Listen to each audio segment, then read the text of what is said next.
Welcome to the Power Up Your Marriage and Business podcast. We're your hosts, Robert and Kaylee Fukui. I know we're supposed to say we created this podcast for you, but we really created this for us.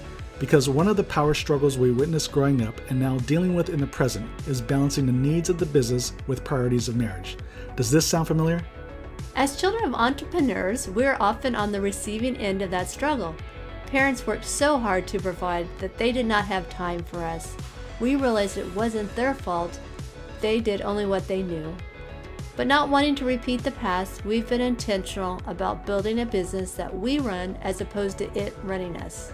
Every day we fight to keep the priorities the priority: faith, family, and finance, or the business. Some think it's impossible, but we say it's possible. You just need to challenge the false belief that a successful business only comes at the sacrifice of your family. It doesn't have to happen that way, and we know we're not the only couple to think this way and achieve it. If you listen to some of our past episodes and tune in for future ones, you will hear from some amazing marriage experts and entrepreneur couples that have been able to build a thriving marriage and prosperous business at the same time. So that's why we created this podcast, to be in the front row and hear from others that have gone before us. And from time to time, we'll share what has worked for us as well. But we know there's more to learn and want to take you along for the ride with us. We may never get it perfect, but with intention, we can all build a thriving marriage and prosperous business. So thank you for listening. Sit back, get comfortable, and let's power up your marriage and business.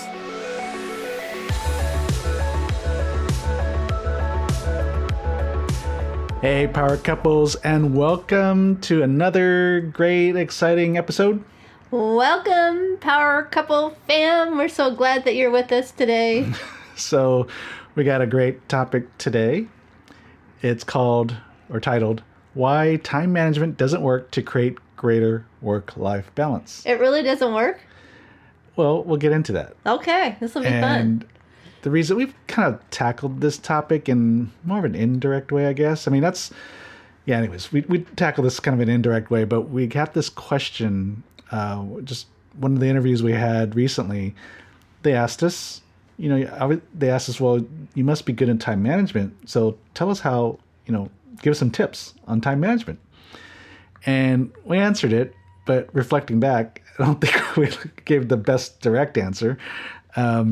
So we really wanted to tackle this today because you hear this all the time, right? Time management. But the good thing about the question is it got us thinking about it, and then we were able to come up with a really good answer. Yeah. And so, this not an easy one, but a good one. Yeah. This topic comes up all the time. I mean, you hear this a lot. Time management. We got to be better at time management. We got to better be at time management. And when it comes to the topic of work-life balance, I mean, I think time management is part of it, or at least that conversation becomes part of it. If you better manage your time, you'll be able to get everything accomplished, and then therefore you'll kind of have more free time. Is that a guarantee? I'm not sure. And for some people it works, but I think if you kind of take a step back, it really doesn't quite accomplish what you want to accomplish. And so I think first of all, we got to tackle this topic of work-life balance and what that means. Right, and that'll mean something different to each couple or individual, right? Yeah, and so, I think at the end of the day, work-life balance means that you have more freedom, and you're having a more fulfilled life. Yes, you're working hard, you're succeeding in business, but you're also succeeding in your personal life, and you're being able to do the things you want to do, like whether it's travel, have those regular date nights, and have that personal time to enjoy life beyond just work. Right, because there's got to be more, right, than just work.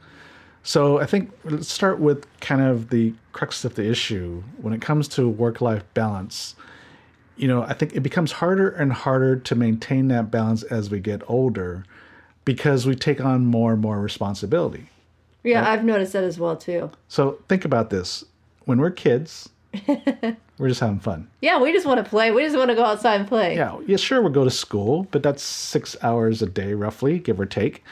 And then after that, and even within school, the school hours, there's playtime, right? There's recess. And there's PE, right? So there's built-in playtime. And then, of course, after school, especially in elementary school, there's not, you might have a little bit of homework, but not a lot. Maybe these days it's getting worse and worse. It's getting heavier and heavier. But still there's some free time, right? And then summer vacation hits, and unless you're going to summer school or playing a bunch of sports, You have got free time, but even if you're playing sports, I mean, it's still more fun. Hopefully, as kids, you're having fun playing sports, right? I certainly did. Then when you get into college, it gets a little bit more because now you're in college, you have more responsibilities, you've got more homework, you've got probably harder assignments and projects.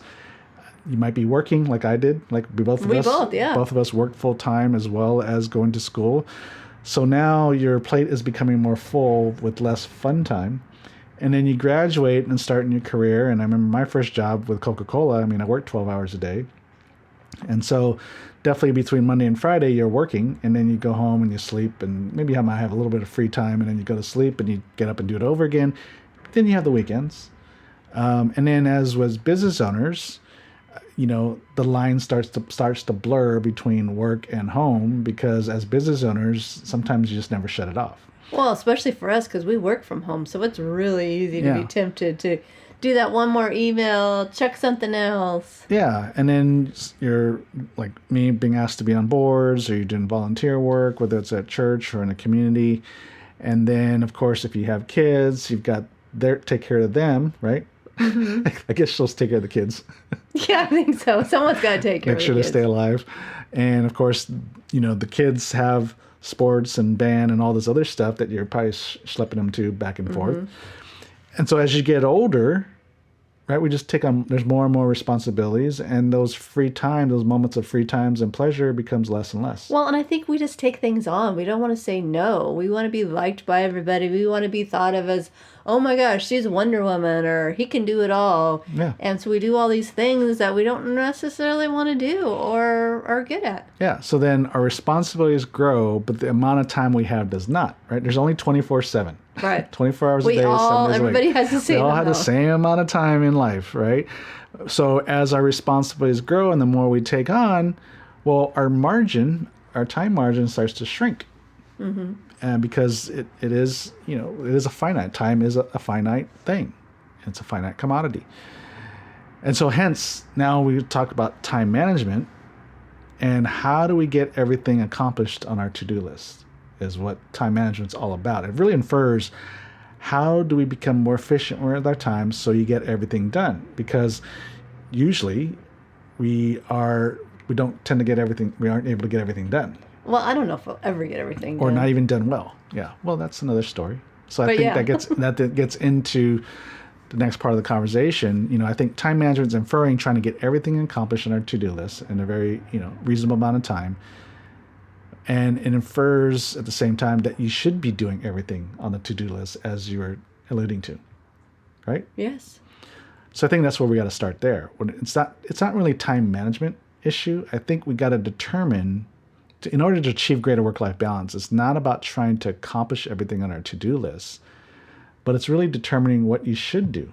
Right. What you should be doing, what you should be focused on. What the priorities are. Right. Because if you were to look on your to-do list, I'm going to challenge you right now, bust out your calendar, look in your calendar and look in your to-do list and assess what's the family time. Where's the family time and all that? Mm-hmm. Where is, like, all the things you want to do, whether it's working out, having those quiet moments, meditation, prayer, having coffee with your spouse, having date night or some date thing, vacation, weekender, having some fun time, whatever things that maybe that's on your wish list of things you want to do besides work, that's pleasurable, more fun. Is that even on your to-do list? Yeah, is that even on your calendar? Because in our house, if it's not on the calendar, it just doesn't happen. So I think that's where you want to start, is when you look in your to-do list, what on there is what you would determine a priority in life, beyond business. And it makes me think, business, and maybe non-business as well, but usually don't you have one thing? Is it one thing on your calendar you want to get done a day? Like, is it a priority? Yeah, the one thing. Yep. It's in red, right? It's 7 a.m., and it's not so much I do it at 7 a.m., but just because it's the first part of the day, in red across my week on the calendar, it just says one thing. So you click on it and it determines what's that one thing to do that day that I would consider a success. See, I love that because it pops up first thing in the morning while you're fresh, and it's probably that one big thing or important thing, priority, that needs to get done. And so you are focused on that, as opposed to me. I'll have like 100 things on my to-do list, and probably the most priority thing, who knows where that's on the list. Yeah, because the priority thing, like just today, I mean, I was writing some email sequences for some offers we're going to make in next year, or well, next month. And those are, it takes time to do, and it takes some thought. You got to have uninterrupted block time. And a lot of times what happens is you get caught up in, like, you're checking emails, you're responding, maybe looking at social media, you're on Zoom calls and all that. And inevitably that one thing gets pushed off because it takes time. Right. And it takes dedicated a block time and have your total mental focus on it. And so you want to, in your head, you're already thinking, I need to reserve a lot of time, which you do, right? And so, but what happens is, okay, I'll just respond to this email. Well, now I got this Zoom call. Now I'll come back and respond to this other email. Check social real quick, post something, have a conversation with you. An hour or two is gone. Yeah. And you think it's been 5 minutes. Yeah, and all these little things start to add up, and it pushes that one thing. You kick it down the can until the next thing you know, it's 3-4 o'clock in the afternoon, and I go, well, I don't really have time to now finish that. So which means I'll reserve that for Monday because today's Friday. Sorry. So that's kind of how that works. So how do you decide, like, what that one thing is? Well, start the week, number one, with what are the important things I want to accomplish this week, and then where do I want to stack that during the week. And so, if I'm looking, like, Tuesdays and Thursdays are the busy days as far as Zoom calls and meetings, and that's where I reserve those times. So that way I can have Monday, Wednesday, and Fridays primarily to do, the on-the-business activities, as well as, whether it's talking to clients, meeting with clients, and that kind of stuff, that kind of more high priority things. Well, and it gives you big chunks, right, of time on those days. So, Tuesdays and Thursdays, I know I can't, between meetings, I can't like this email sequence thing. I don't want to put that there because I won't have enough block time to really finish, whether it's finish it or at least finish the majority of it, right? Because it'll get interrupted with Zoom calls, and that's not very efficient. So on those Tuesdays and Thursdays, when I feel between meetings, it's more things that are quick to do. So you're very intentional about the one thing. Yeah. And so today, because it's Friday, I had my mentorship meetings with my young entrepreneurs this morning, and then I had a meeting at 11 o'clock and then a meeting at 1 o'clock. But I had enough block time between my mentorship meeting this morning and then at 11 a.m. meeting, I could get started on the email sequences, and then after my 1 o'clock call, I can now finish the rest of it. Right, so there's enough block time between the meetings per se to get those things done. Anyways, so it's really about looking at my calendar, the things I want to accomplish that week, and then breaking out where do I space it out during the week, and what's that one thing. So there's basically essentially 5 key things I want to get done for the week, and then where can I fit them in during the week, and then so that the one thing is usually one of the 5 things. Yeah, and those are usually some pretty big one things. Yeah. That are moving us forward. So, which means then from there, it's now, okay, yes, I'm going to check emails, but at a certain time, I need to get started on that one thing. I don't want to get, You don't want to get sucked into half a day of checking emails. You can get sucked into emails really quick. So, so anyways, that keeps priority, keeps it front and center, and then you just do it. You just do it. It's like, that's the one thing. I know I got to get this done. So, that's a priority. Right? And sometimes I don't get it all done, but I get a good chunk of it done. But it doesn't, that thing doesn't get kicked down, the can doesn't get kicked down because I'm doing other things. So anyways, hope that answers your question. I hope that helps you as you're listening. Well, no, because usually we've got, like I said, 100 things we want to get done today, and we know we're not going to get them all done, but still we're not focused on any one of the one priority. Yeah. So that means that the other things that might be on the to-do list that I want to get done, may not get done, but I got the priority done, I guess is what you're saying. And so going back to what we said earlier is about to achieve greater work-life balance. It's not about trying to get everything accomplished on your to-do list, but determine what's important. Prioritize that. And then the other stuff, you determine, well, should you do them at all? Or maybe it's just postponed for the short term, or maybe not do it at all. So from a big picture standpoint, there's maybe some volunteer opportunities that maybe I stopped doing. Yeah, and you kind of did do that. You're not on as many boards as you used to be. Yeah, and I'll be stepping down from another one next year. So my term is up. Well, the term's been up for years. But anyways, I let them know that this is the last year. And so, because there's other things that we know are coming up next year. Mm-hmm. Like there's probably going to be more travel and speaking opportunities, that kind of thing. And so I just really can't dedicate that kind of time anyway to that particular board. Well, and I think this goes along with it. We are in a different place right now than when you volunteered for these places like 5 years ago or 8, whatever many years ago it was. We're in a different place right now. Yeah. And we're going a different direction. So yeah. We need to have a little bit more freer time. Yeah. So from a big picture standpoint, how do you determine the priorities in life? So beyond business, because you're asking that one thing, that was mainly for business. That one thing is mainly for business. Mm-hmm. But when you're starting to talk about priorities, it really starts with your most important relationships. Right? So that first, and then comes your business. And within the business, what are the priorities in business to make sure you're doing those things to move it forward? And all the other busy work in business, you got to figure out how to delegate, automate, delegate, or eliminate.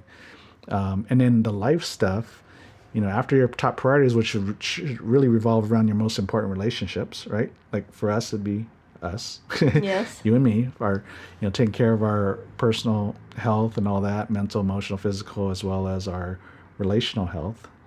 And of course, so the first if we're looking at our calendar, the first thing in the morning is that quiet time, the meditation, the prayer, walking the dog, and then I playing with the dog, make my morning shake, and then I get started for the day. Right. So you kind of ease into the day as opposed to starting with the hair on fire. And then the business, and then we have some boundaries of when we stop. So by the time dinner starts, then we I shut it down for the day for business. And then of course on weekends it's carved out to to protect for our personal time. Unless we already have something pre-planned ahead of time that's business, then we usually it's our personal time. Yeah. So those are the priorities that you would block out, right? And then on the business side of things, again, what you got to determine, look at your to-do list and look at, okay, what needs to be on your to-do list, start to prioritize things. As I said earlier, what needs to be moved up to the top of the list to make sure those things get done, because those are the things that are going to move your business forward, and all the other busy stuff, you may or may not get to it.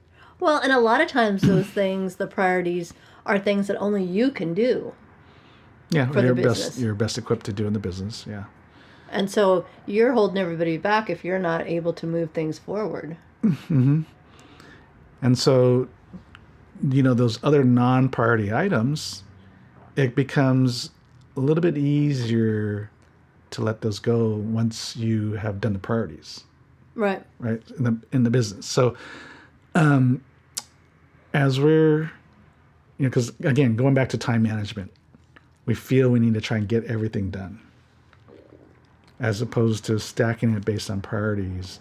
And then the non-priority items, when you don't get to it, you don't feel as bad, right? But you always feel bad when you don't get to the priority items, because you usually are focused on the non-priority items to get done, because those are faster to do, are just simpler and easier to do, because they're just it's busy work. Yeah, so it doesn't autopilot, really you don't have to think about it.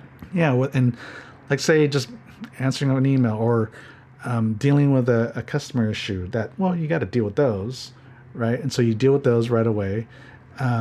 But, even that sometimes you got to think about, is it a priority to deal with right at the moment that'll interrupt your flow of getting the priorities done? And then maybe towards the end of the day, when you don't interrupt your flow. Let's just say for my example of writing the email sequences, if I was to deal with a client issue right in the middle of that would have totally broken it up versus, hey, I'll get to you either at the end of the day or the start of the next day. Well, yeah, and then your mind, you're not totally focused on your email sequences because you're thinking about the client. Yeah, so it's even how you respond to things that, yes, they're important to do, but they may not be important to do at the moment. Mm-hmm. Right? But I think we're conditioned, we want to respond to our clients, and you definitely want to respond to your customers in a timely fashion. But it doesn't necessarily have to be immediate. Right? At least in our work, nothing's really an emergency. And so we don't have to respond right away. We can respond towards the end of the day or maybe the beginning of the next day. Mm-hmm. Kind of, you want to respond within 24 hours for our type of work. But anyways, all to say is you don't want to interrupt your mojo, so to speak, when you're dealing with the priority items. Right, because you get sidetracked or you get interrupted, it's so hard, at least for me, to get back on track. Then I get sidetracked on 100 other things if I just let that one come in. And then I'm like, what was I doing now? I totally forgot. Yeah. So think about it. When you're talking about time management, you're trying to get everything done. But a lot of times in time management, the way I've seen people do it, they're not necessarily prioritizing things. And even if they do, they're still trying to get everything done. That's not realistic, though. And then we walk away at the end of the day feeling bad. And we knew in our heart we weren't going to get 100 trillion things done in a day anyways. Yeah, and so in order just to check off the list, you start working longer, right? Mm-hmm. As opposed to saying either, roll it over to the next day or the day after or whatever, or maybe, it's not that big of an issue anymore. There's a lot of things, when I look at my calendar, I get the priority stuff done, and the other stuff rolls over because I don't need to do it. Try and finish the whole list that day because these are lower priority items, so it's not that big a deal. And sometimes those things just don't get done for a while. But you know what? Because they're such low priority things, it's not an issue. Right? It's not an issue. I mean, nobody really cares. I mean, we care, we'll care, but actually nobody else cares. Nobody else will even know. And when you start to realize that, hey, nobody really cares about these, but we're so conditioned to respond to make sure we check every box. Mm-hmm. But so anyways, that's. Well, and then how often have we found out like somebody is needing or wanting something and you're in the middle of doing something else, so you're focused and you're doing that, and you just keep on plugging away till you get it done, and then you go back later and they're like, got it all figured out on their own. Mm-hmm. Yeah. They didn't need your help after all. Yeah. So when it comes to trying to achieve greater work-life balance, it's not really about a time management issue. It's really prioritizing and figure out, okay, what should be done? Mm-hmm. What's most important? And let's get those things done. And what's important in life, not just business, but what's important in your life. And make sure we prioritize those things. Those things get done. If you're looking at your calendar, as we talked about, let's put in those high priority items like your relationship stuff. Mm-hmm. Your spouse, your family, your spiritual life. Make sure those things are priorities on your calendar. And then the rest of the stuff you fill in. But when it comes to business, again, same thing, priority items, and then do the rest. And then what happens is, if you don't get to the lower priority items that day, that's fine. Right. Don't try and check every box all the way till midnight. Right? And it's okay to delegate, automate, and eliminate, you guys. We don't have to do it all on our own, especially us women. Oh my gosh, nobody can do it but me. Yeah, that's when it comes to, those lower priority items. It's look for ways to, automate some of that stuff. Can it be delegated? Whether it's to your spouse? No, but it could be, it might be just time to hire an assistant, even a virtual assistant. I mean, these days it's so much easier to hire an assistant without putting them on payroll. There's, virtual assistants now are very popular. They're 1099s. You don't have to put them on payroll. You just hire them for the time you need them, really. And maybe it's time with the new year and all that to relook at things and think, what can I say no to? Yeah, because those lower priority items are usually just administrative type organizational work that you can hire people to do. It's not that specialized as a skill. And so the higher priority items, though, probably are, as you said earlier, about it's something that you as the business owner is best equipped to deal with. So you deal with that. The lower stuff, now you got to figure out what to do with those things. Mm-hmm. And yeah, virtual assistants are not expensive. And like I said, you may only need them for 10 hours a week, let's say, right? Which isn't going to cost you a lot, but that 10 hours a week is a lot off your plate. Yeah. Right? I know people say they volunteer and they spend like 10 hours a week on that, and then they're having a hard time getting their own work done, their own business. And I'm like, oh my gosh. So just think about it. I mean, what would 10 hours a week do for you? If you're working 60 hours a week right now, that means it's only 50. But actually, that's a lot. Actually, you probably gain more than that. That even though it's 10 hours of work that you're delegating out to a contractor, that amount of time that's freed up to have you focus on those priority times, actually it's gonna save you, in practice, it's gonna save you more time than just 10 hours a week. Right. And if you delegate like that, then you need to really be diligent with your time about what you're doing. If you delegate stuff out, then you need to really sit down and get focused and be on task and do that one priority for the day. You mean don't get sidetracked with other things? Yes. Okay. Yes, exactly. That's what I'm trying to say. Yeah, you'll probably need a good accountability partner for that. Because, you will tend to, because all of a sudden we have free time, or more free time, and then you'll backfill it with other stuff. Yeah, that aren't really that important. Yeah. So make sure you block that time so that you don't backfill it with other things. Yeah. Because we're not wanting you to do that. We want you to have more balance in your life, spend time with your family, take good care of yourself. Yep. Still get everything done that needs to get done, but having you focus on the priority items in life, your personal time as well as your business priorities, and then figure out what to do with the other stuff. And even on the personal stuff, I mean, you could still delegate things, meaning like, I'm stepping off a board, which means they're going to hire somebody else, or they're going to put somebody else on. Right. So that's effectively delegating, in a sense, as well as I'm also eliminating something off my plate by stepping down. So yeah. And by you stepping down, you are opening up an opportunity for somebody else. Yeah. To be able to step into that position. Yeah, and something like a board, you need fresh blood. Yeah. Right. It's good. You don't want to be on there forever. I mean, that's just not good. So it's healthy to have fresh blood coming into positions like that, whether it's a board or other volunteer situations or, you name it. So, yeah. So what do you think about that? Does that make sense? Why time management really doesn't work?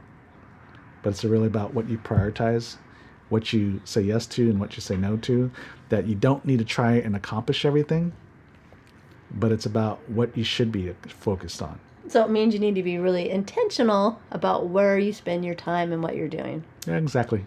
It's a good summation, honey. So, okay. Well, hopefully that helps. And if you're still listening, or not say if, because you are listening. So which means, hope this was helpful. So yes. Please share this, leave a 5-star review. And I wanted to say, too, that you guys, our book, if you go to our website, thetandembook.com, you can download the first chapter, let me tell you, free! Yeah, and people get a kick out of that first chapter. It might be the best chapter of the book. Yeah, exactly. No, it definitely sets the stage. And it is a fun chapter because, anyways, it sets the stage for the rest of the book. And go ahead to the website, download the first chapter, and of course you can purchase the book right there. Actually, it'll take you to Amazon, but you can purchase the book through there. And learn more about the book and have fun.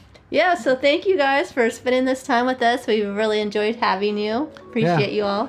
So until next week, God bless. Happy New Year! Thank you for listening to the Power Up Your Marriage and Business podcast. If you found this episode to be valuable, please leave a rating and share it with an entrepreneur couple you know. Yes, and remember to hit the subscribe button so that you'll get all of our latest episodes, and visit our website, Power Couples by Design, to access a variety of free resources to help your marriage and business, like our weekly videos and on-demand webinars. And don't forget to download our free 8-step guide that you can find on our homepage to help your marriage and business thrive. We're here to help you build a thriving marriage and a prosperous business. God bless your marriage and business. See you next week.